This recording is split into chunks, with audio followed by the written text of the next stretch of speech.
الحمد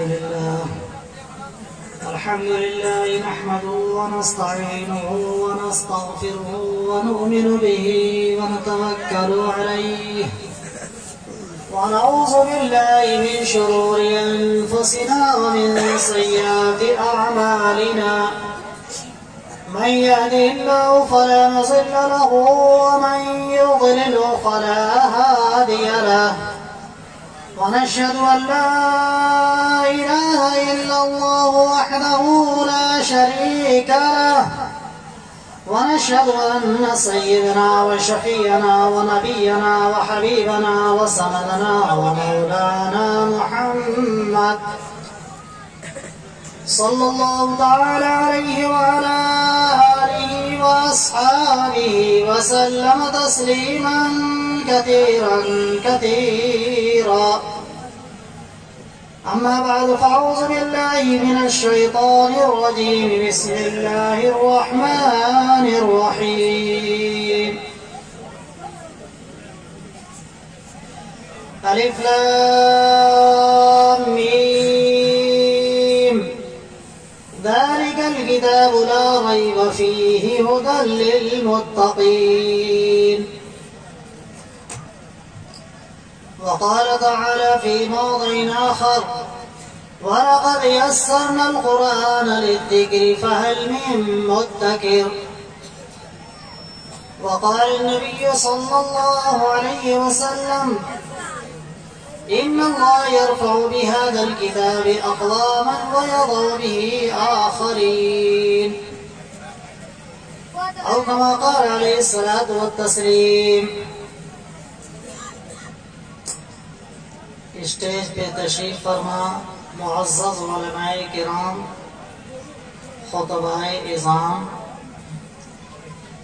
اور سامنے تشریف فرما دور دراز سے آئے ہوئے معزز مہمانان کرام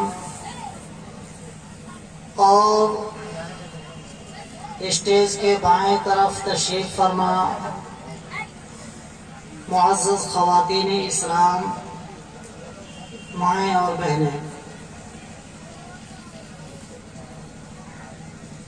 پہلی بات تو یہ پورا مجمع بہت ہی قابل مبارکباد ہے کہ جس طریقے سے ذوق و شوق سے یہ مجمع آیا ہے اسی طریقے سے ذوق و شوق کے ساتھ بہت ہی خوبصورت سماعت کر رہا ہے. اور ہمارے اسٹیج پہ تشریف فرما حضرات علماء کرام بھی بہت ہی قابل مبارکباد ہیں کہ یہ حضرات اسٹیج کی رونق اور زینت ہیں اور اپنی زینت سے اس جلسے کو چار چاند لگائے ہوئے ہیں. یہ سب کچھ یہ سارا سہرا جانتا ہے جناب مولانا محمد ایوب صاحب دامت برکاتہم کے سر جا کر کے یہ سہرا مچتا ہے. یہ مدرسہ جب سے قائم ہوا، مدرسہ مفسر القرآن حضرت ابن عباس رضی اللہ تعالی عنہ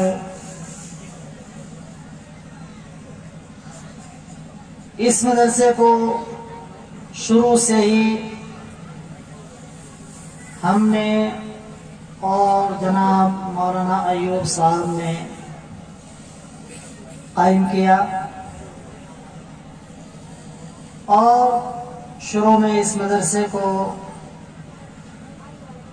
مسجد شہیدیہ بورول میں قائم کیا اور پھر اللہ نے زمین کا انتظام کر دیا یہاں پہ، تو باقاعدہ زمین خریدی گئی. اس مدرسے کا نام بھی مدرسہ مفسر القرآن حضرت ابن عباس رضی اللہ تعالی عنہ، یہ نام بھی میں نے ہی رکھا تاکہ اس نام کے ذریعے سے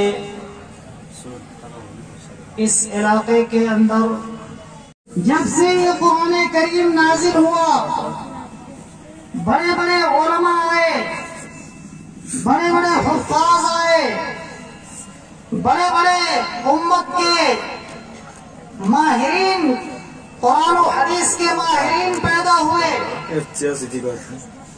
سب نے اس الف لام میم ذالک الکتاب کے بارے میں یہ نوٹ لگایا، یہ لکھا اللہ عالم بمرادہ بذالک، اللہ پاک ہی اس 3 حروف مقطعات سے جو میرے اللہ کی مراد ہے وہ اللہ جانتا ہے۔ اس کی مراد، اس کا مطلب کوئی بتا نہیں سکتا۔ یقینی طور پہ، حتمی طور پہ، قطعی طور پہ کوئی نہیں کہہ سکتا ہے کہ اس کی مراد یہی ہے۔ قرآن کریم نے اپنے پہلے جملے کے ذریعے ساری انسانیت کو عاجز کر دیا اور کہہ دیا کہ اے دنیا کے انسانوں،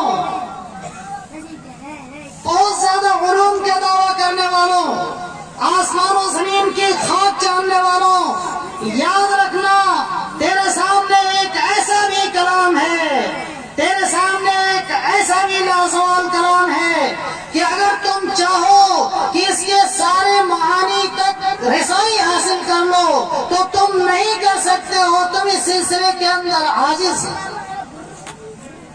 قرآن کریم کے پہلے جملے نے یہ بتلایا کہ یہ قرآن کریم کا یہ حصہ جو ایک انسان، ایک رسی جو ایک انسان کے ہاتھ میں ہے اور دوسری رسی کا جو دوسرا سرا ہے وہ خالق کائنات کے ہاتھ میں ہے، انسان کی رسائی اس کے آخری سرے تک نہیں ہو سکتی۔ اس بنیاد پہ یہ بتانے کے لیے کہ انسان تو قرآن کریم کے سارے معانی پر عبور حاصل نہیں کر سکتا ہے، اتنا ہی تو جان سکتا ہے جتنا اللہ نے تجھ کو بتایا ہے۔ اگر جتنا جو چیز نہیں بتایا تو اس کو نہیں جان سکتا ہے۔ اسی بنیاد پہ اللہ نے قرآن کریم کے اندر ایسے حروف بھی رکھے ہیں جس کے معانی کو صرف اللہ جانتا ہے اور اللہ کا پیارا پیغمبر آقا نامدار تاجدار مدینہ جناب محمد رسول اللہ صلی اللہ علیہ وسلم جانتے ہیں، تیسرا کوئی نہیں جانتا ہے۔ یہ ایک راز ہے اللہ اور اس کے رسول پاک علیہ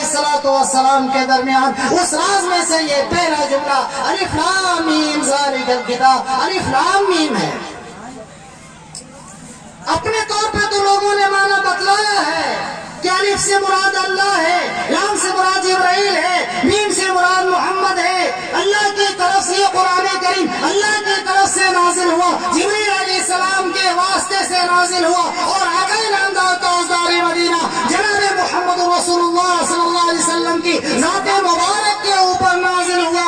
الف لام میم اللہ کی طرف سے جبرائیل کے واسطے سے محمد صلی اللہ علیہ وسلم کے اوپر یہ قرآن کریم نازل کیا جا رہا ہے۔ یہ ایک تخمینی معنی ہے، یہ ایک اندازہ لگایا گیا ہے، لیکن حقیقت یہ ہے کہ صحیح معنی تو اللہ ہی جانتے ہیں۔ یہ ایک راز ہے، یہ ایک بھید ہے۔ آقا نامدار تاجدار مدینہ جناب محمد رسول اللہ صلی اللہ علیہ وسلم اور آپ کے خالق کائنات اللہ جل شانہ کے درمیان ایک راز ہے۔ اللہ نے فرمایا ذالک الکتاب لا ریب فیہ، اے دنیا کے انسانوں سنو، یہ قرآن کریم جو عرش سے نازل ہو رہا ہے، جبریل امین لے کر کے آ رہے ہیں اور تمہارے ہاتھوں میں دیا جا رہا ہے، یاد رکھنا اس کے اندر کوئی شک نہیں ہے، اس میں کوئی شبہ نہیں ہے، اس میں کوئی ریب نہیں ہے، کسی قسم کی اس کے اندر شک نہ کرنا۔ 100% اس کا ایک ایک حرف صحیح ہے، لا ریب فیہ، اس میں کوئی شک نہیں ہے۔ سوال یہ پیدا ہوتا ہے کہ دنیا کے اندر بہت سارے لوگ ہیں جو اس میں شک کرتے ہیں، اگر شک نہیں کرتے تو ایمان نہیں لاتے۔ یہودی شک کرتے ہیں، عیسائی شک کرتے ہیں اور جو ہے اور مشرکین شک کرتے ہیں، اور دنیا کے بسنے والے بہت ساری قومیں شک کرتی ہیں، اگر وہ شک نہیں کرتی تو ایمان لے آتی۔ شک تو لوگ کرنے والے ہیں، یہاں قرآن کریم کہہ رہا ہے لا ریب فیہ، اس میں کوئی شک نہیں ہے۔ ہے اور ہم یہ دیکھتے ہیں کہ شک کرنے والوں کی تعداد ایمان لانے والوں سے زیادہ ہے۔ کیا مطلب ہے؟ کیا مطلب ہے اس آیت مقدسہ کا؟ میرے دوستو، اسی لیے کہا جاتا ہے کہ قرآن کریم کو سمجھنا ضروری ہے۔ قرآن کریم کو سمجھنا ضروری ہے۔ قرآن کریم جو ہے صرف تعویذ بنانے کے لیے نہیں آیا ہے، قرآن کریم صرف جو ہے برکت حاصل کرنے کے لیے نہیں آیا ہے، قرآن کریم صرف گھر کے اندر رکھ کر کے سجانے کے لیے نہیں آیا ہے۔ قرآن کریم تو آیا ہے ہمارے اور آپ کی ہدایت کے لیے آیا ہے، ہمیں اور آپ کو صحیح راستہ دکھلانے کے لیے آیا ہے۔ میرے دوستو، یہ قرآن جب تک نازل نہیں ہوا تھا، یہی دنیا دور جاہلیت کیا رہتی تھی۔ یہ جاہلیت کا دور تھا، یہ جو ہے ناخواندگی کا دور تھا، یہ جو ہے محرومی کا دور تھا، یہ مایوسی کا دور تھا۔ لیکن جس وقت قرآن کریم نازل ہونا شروع ہو گیا، اللہ کے عرش سے قرآن کریم کا جب نزول شروع ہو گیا، یاد رکھنا بڑے حفاظتی انتظامات کے ساتھ یہ قرآن کریم نازل ہوا ہے۔ نزول سے پہلے یہ دنیا کے شیاطین جو ہیں، دنیا کے جو جنات ہیں، وہ آسمانوں پہ جایا کرتے تھے اور جا کر کے آسمان کی خبروں کو آسمانوں سے اچک کر کے لایا کرتے تھے، آسمانوں سے خبریں سن لیا کرتے تھے اور آ کر کے اپنے کاہنوں کو، اپنے نجومیوں کو، اپنے ماننے والوں کو، وہ انسان جو ان شیطانوں کی پوجا کیا کرتے تھے، ان انسانوں کے کانوں میں جا کر کے یہ ڈال دیتے کہ آسمان پہ یہ باتیں چل رہی ہیں، اور یہ باتیں جا کر کے لوگوں کو بتاتے تو لوگ کہتے رہے یہ تو ایسا آدمی ہے جو بھویش کو جانتا ہے، یہ تو ایسا آدمی ہے جو آگے کی بات کو جانتا ہے۔ حالانکہ وہ آدمی نہیں جانتا، وہ شیطانوں کی پوجا کرتا تھا اور شیطان جا کر کے آسمانوں سے وہاں کی خبروں کو لایا کرتے تھے۔ فرشتے جو بات کرتے تھے ان فرشتوں کی باتوں کو سن کر کے آ کر کے بتایا کرتے تھے۔ قرآن کریم کا جو نزول شروع ہوا ہے اللہ کے رسول صلی اللہ علیہ وسلم کے اوپر، دنیا کے شیطانوں میں کھلبلی مچ گئی، اس لیے کہ آسمان کے سارے کناروں پہ زبردست پہروں کا انتظام کر دیا گیا۔ اب کوئی شیطان اوپر جاتا ہے تو اس کے اوپر جو ہے فرشتے ستارے توڑ کر کے مارتے ہیں، وہاں سے جلتا ہوا گرتا ہے۔ آج بھی آپ رات میں دیکھتے ہوں گے کہ اوپر سے کوئی لک گر رہا ہے جلتا ہوا، آج بھی ایسا ہوتا ہے۔ یہ وہ شیاطین ہیں جو سرکش ہوا کرتے ہیں، آج بھی وہ پہنچ جاتے ہیں خبروں کو لینے کے لیے۔ اوپر سے فرشتے آسمان کے ستاروں کو توڑ کر کے اور انہیں مارتے ہیں اور وہ جلتے ہوئے زمین کے اوپر گر جاتے ہیں۔ تو جب جس وقت قرآن کریم نازل ہونے لگا، اللہ نے اس کے لیے حفاظتی انتظامات فرمائے، اور حفاظتی انتظامات کے اندر یہ تھا اللہ نے فرشتوں کا پہرا پورے آسمان کے اوپر لگا دیا۔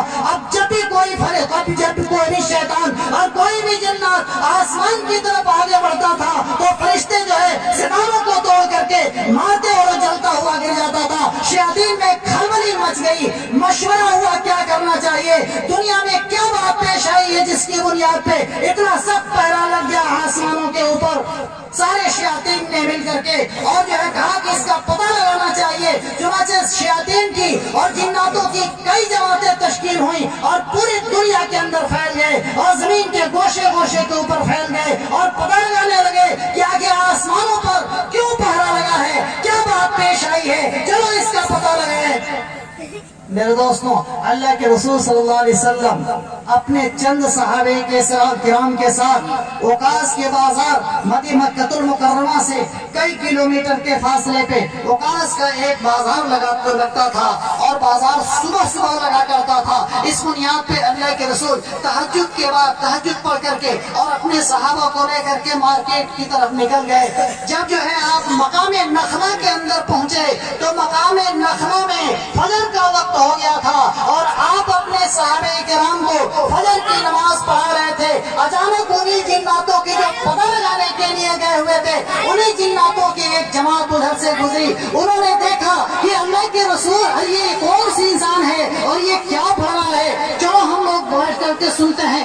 سننے لگے، جب انہوں نے سن لیا، سننے کے بعد چپکے سے اٹھے اور پھر اپنے قوم میں چلے گئے اور انہوں نے جا کر کے فقالوا انا سمعنا قرآنا عجبا یہدی الی الرشد فآمنا بہ ولن نشرک بربنا احدا، وہ گئے اور جا کر کے اپنے جو ہے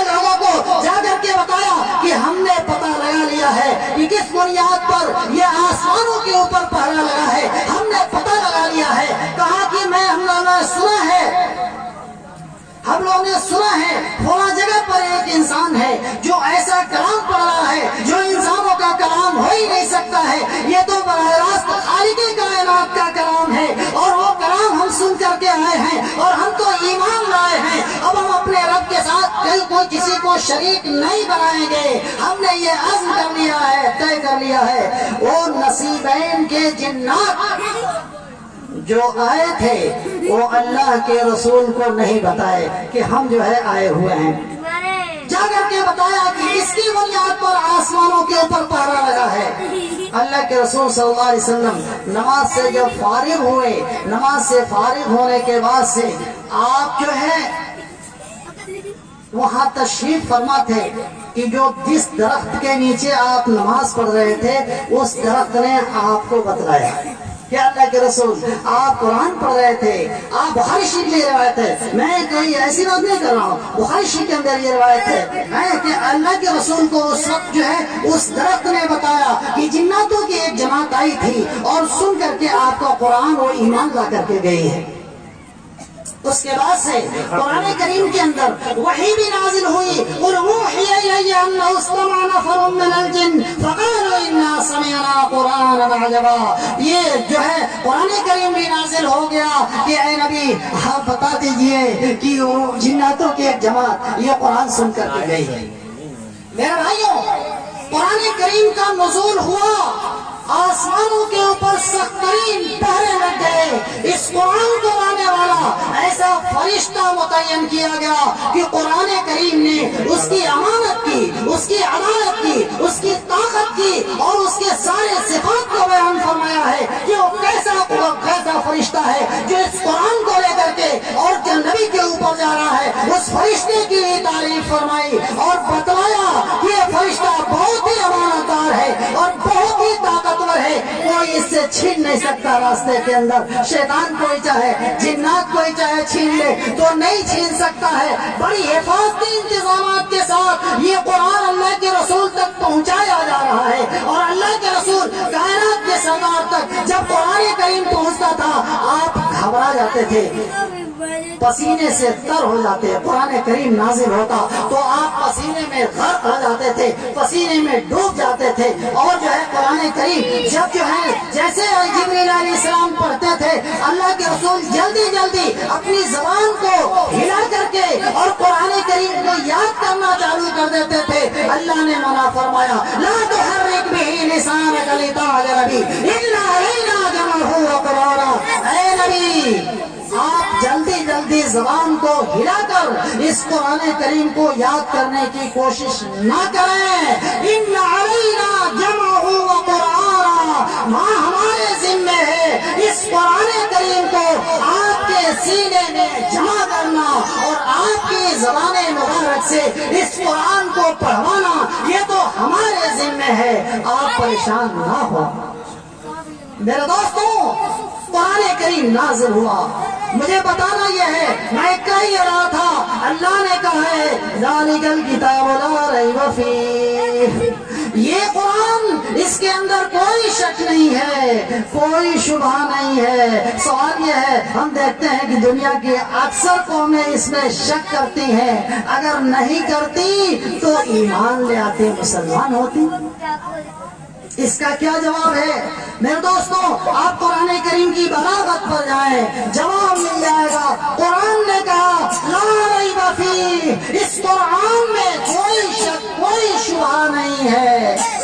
یہ نہیں کہا لا ریب فیہم، ان لوگوں میں شبہ نہیں ہے، ان کے دلوں میں شبہ نہیں ہے، ان کے دماغوں میں شبہ نہیں ہے. کہا یہ جو شبہ ہے وہ ان کے دل میں ہے، ان کے دماغ میں ہے، ان کی کھوپڑی میں ہے، وہ غلط کھوپڑی کے اندر غلط خیالات آ رہے ہیں. اس قرآن کے اندر تو کوئی شک نہیں، کوئی شبہ نہیں. اللہ نے کہا وَإِن كُنتُمْ عَلَىٰ رَيْبٍ مِّمَّا نَزَّلْنَا عَلَىٰ عَبْدِنَا فَأْتُوا بِسُورَةٍ مِّن مِّثْلِهِ. ارے تم کو اگر شک ہے، تم کو اگر شبہ ہے تو اے عرب کے شیروں اور بہادروں، تم نے تو بہت زیادہ عربی سیکھی ہے اور بڑے معجز کلام کیا کرتے ہو، اگر تم کو شک اور شبہ ہے ہے تو اس جیسی ایک چھوٹی سورہ بھی بنا کر کے پیش کر دو، مان لیا جائے گا کہ اس کے اندر شک ہے اور مان لیا جائے گا کہ تمہارے اندر دم ہے۔ لیکن قرآن کریم 1400 سے زائد سالوں سے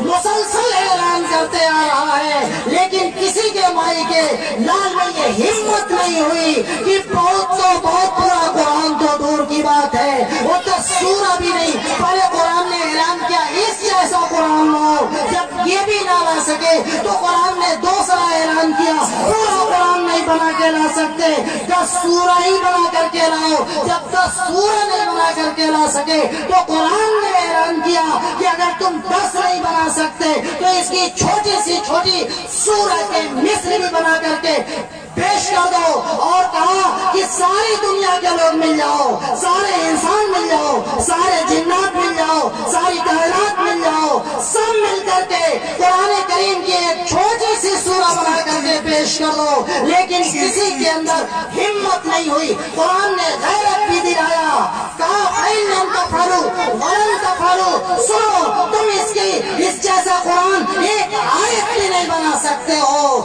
تم بنا ہی نہیں سکتے ہو، تمہاری ہمت نہیں ہے کر کے بنا لو۔ وَلَن تَفْعَلُوا فَاتَّقُوا النَّارَ الَّتِي وَقُودُهَا النَّاسُ وَالْحِجَارَةُ، یاد رکھنا جب تم سے نہیں بنتا ہے تو سمجھ لو خالق کائنات کا کلام ہے، یہ مخلوق کا کلام نہیں ہے، اگر ان کا انکار کرو گے تو سیدھے جہنم میں جاؤ گے۔ فَاتَّقُوا النَّارَ الَّتِي وَقُودُهَا النَّاسُ وَالْحِجَارَةُ، اس آگ سے ڈرو جس کے ایندھن انسان ہے اور پتھر ہے، انسانوں کو اس میں ڈال کر کے جلایا جائے گا اور پتھروں کو ڈال کر کے جلایا جائے گا۔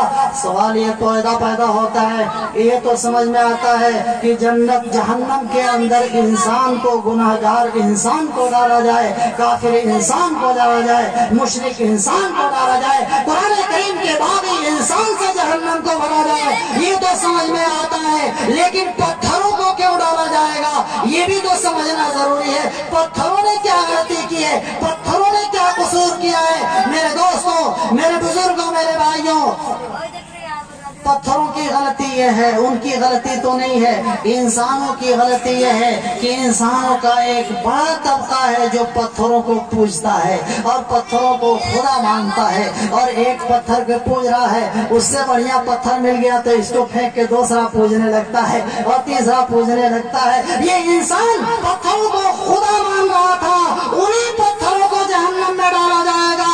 اللہ کہیں گے انکم وما تعبدون من دون اللہ حسب جہنم، تم اور تمہارے معبود اور پتھر جن کی تم پوجا کرتے ہو دونوں کو جہنم میں ڈالیں گے، عابد معبود دونوں جہنم میں جاؤ، تاکہ تم کو اور زیادہ حسرت و ندامت اور افسوس ہو کہ جب ہمارے ساتھ ہمارا خدا بھی اسی میں چل رہا ہے، اب ہم کس کے پاس جائیں؟